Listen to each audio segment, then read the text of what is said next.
Hello, and welcome to another issue of the Numbers of Thoth, brought to you today by Julia and Martin Herdman. Today, we're looking at coffin designs, particularly the Rishi coffins of the late Middle to the New Kingdom.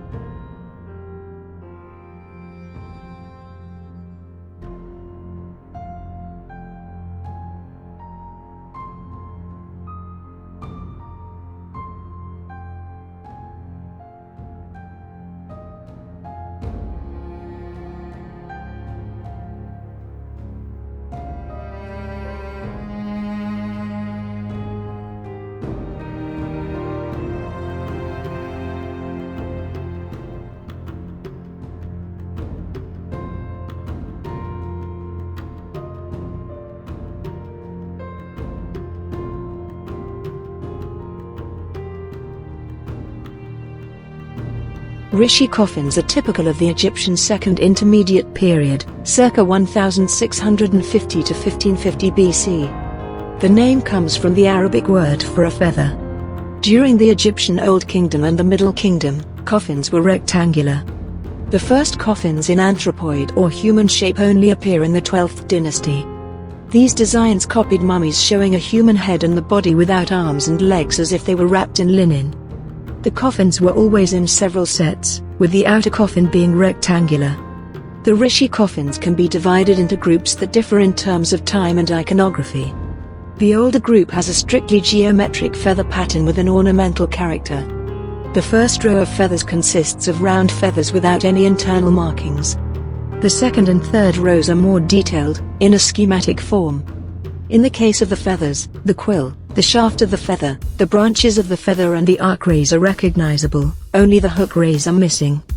Above it is a lengthwise pair of wings spread out in front of the body that almost completely covers the coffin lid.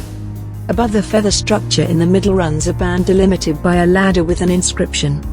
This is often a sacrificial formula with the title and name of the deceased person. In contrast, the younger group is typically characterized by a feather robe enveloping the body with folded wings, as can be found, for example, in the innermost golden coffin of Tutankhamun's tomb.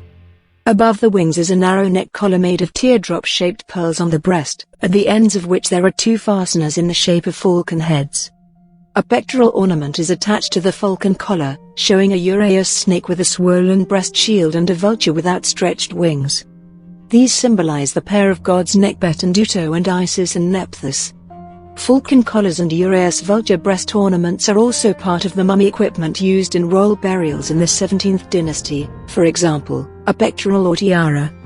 The headcloth or nemes is the usual head covering, but some females were depicted as long-haired or in a stranded wig with a uraeus serpent or vulture hood. The face is often idealized on anthropomorphic coffins. An exception is the royal coffins of the Amosids, which have pretty portrait-like features.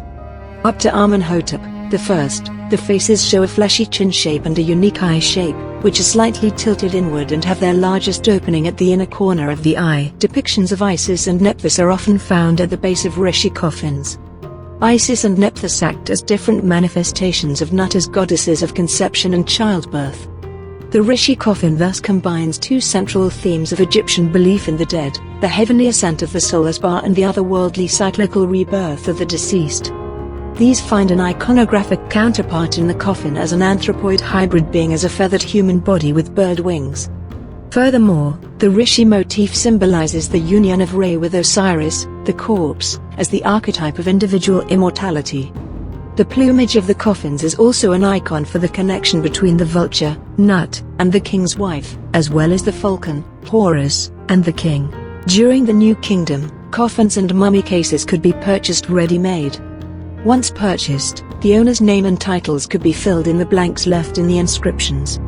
The ready-made mummy cases were created by molding the container around disposable cores of mud and straw.